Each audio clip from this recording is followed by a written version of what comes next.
My name's Kat, and I'm the children's librarian here at the Tewksbury Public Library. Thank you for coming to our spring tea party. I'm going to read you a story tonight, which is Maxine and the Greatest Garden Ever, which is written by Ruth Spiro and illustrated by Holly Hatam. Before we do, I'm going to teach you how to paint some flowers using a fork. For today's craft, you need a piece of blue paper for the background, a piece of green paper, we only need a little bit of that, paint in green, yellow, and purple, and I just put that on a paper plate here, scissors, glue, and a fork. I used my scissors to cut out a piece of green paper that will be the stem for our flower, and a piece of green paper to look like a leaf, and I'm just going to use my glue stick and glue those right down. I want my stem to go all the way to the bottom of the paper. That gives us more room to make the top of the flower up top. You can do more than one leaf if you want. You can do more than one stem if you want. But I like mine just like that. Next, I'm going to put the cap on my glue stick and put that aside. I'm going to take my fork. You can use a plastic fork for this, but plastic forks often have a raised edge on the back, and this one's really smooth, so it'll work better. This is non-toxic washable paint, so I'm just going to make sure that I scrub this really, really well before anybody eats with it. The first thing I'm going to do is dip my fork in the purple paint and squish it down. I'm going to roll it around there on my paper. And we're going to do that a bunch of times. Right around, nice and fluffy. There we go. And we're gonna do that until it's as fluffy as we want it to be. Isn't that pretty? The paint's a little bit thick here, so it might take a couple minutes to dry. While we do, I'm gonna wash off my fork so we can use the next color. All right, my fork is nice and clean now.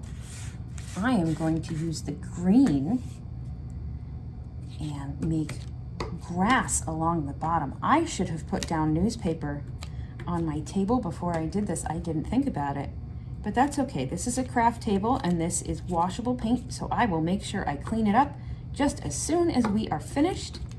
And there we have some grass with our picture. Got my paper towel here. Let's just wipe this off.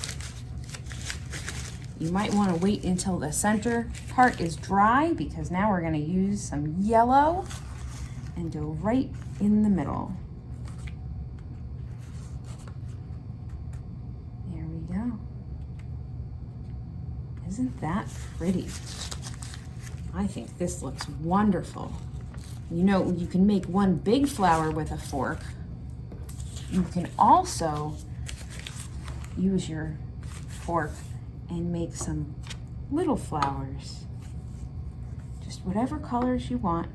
Yellow and purple are not the best choice for this probably, because yellow and purple when they mix together make brown. But I think it looks pretty anyway. And I'm just gonna take a crayon and make some stems for my wildflowers. And we can go ahead and use the green again to put grass on the bottom. Isn't that pretty?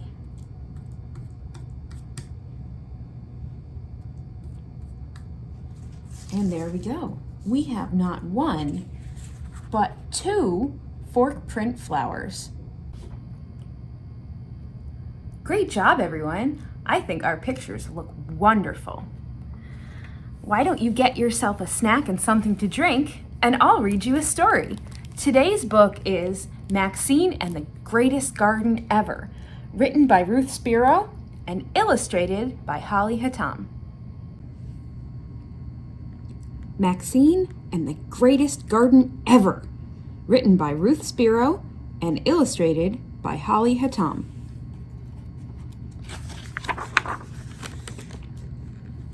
Maxine and Milton made a perfect pair. When Maxine was bored, Milton made her laugh. When Milton was hungry, Maxine served up snacks with style. And whenever they heard their favorite song, dance party!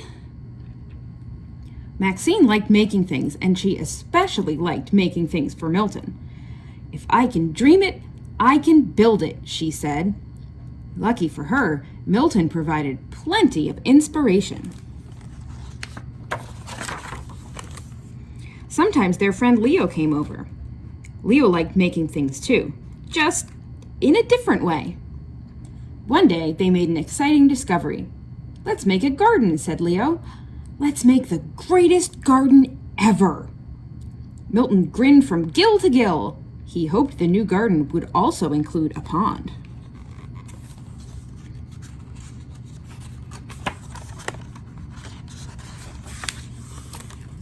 First, they drew their designs. Leo's was pretty. Maxine's was practical. Next, they planted. Maxine thought Leo's seeds looked lonely. Leo thought Maxine's seeds seemed squished.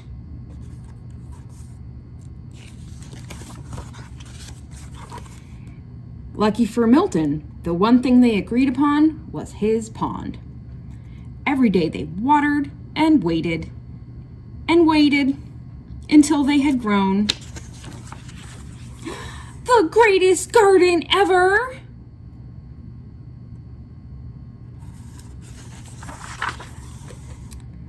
But their garden had other admirers.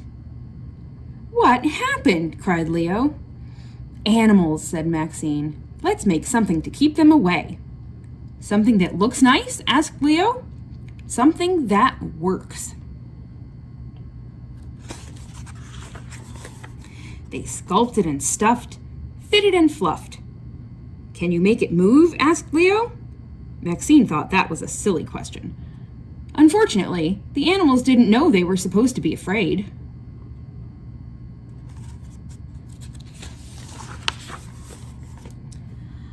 "You were supposed to keep them away," said Leo to the Scarecrow.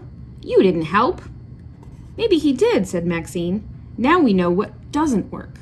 That's important too." How could they make their Scarecrow scarier?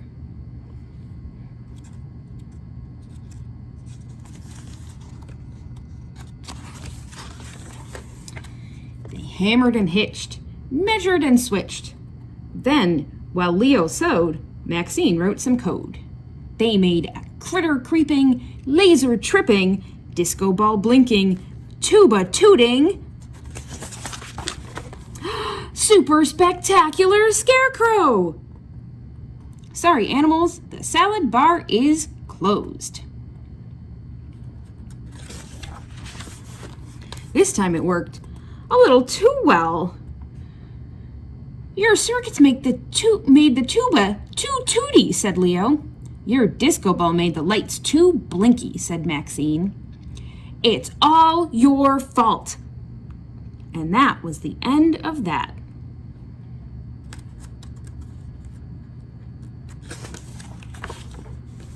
The next day, Maxine couldn't stop thinking about the garden. All that hard work, and now everything was a big mess. She had to make things better, and she wanted to start with Leo. Because it takes a long time to grow a garden, but even longer to grow a friend. "You're right," she said. "The tuba was too tooty." "I messed up too," Leo replied. My bright idea was too bright." They nibbled on the last of the lettuce and thought about how to fix the garden. Meanwhile, Milton made his feed me face. "Hungry? We can share." "The animals, that's why they keep coming back," said Maxine. "Milton, you're the smartest fish ever." With a better design, they wouldn't need a scarecrow.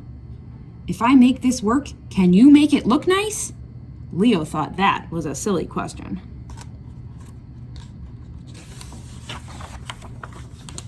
First, they unstuffed the scarecrow.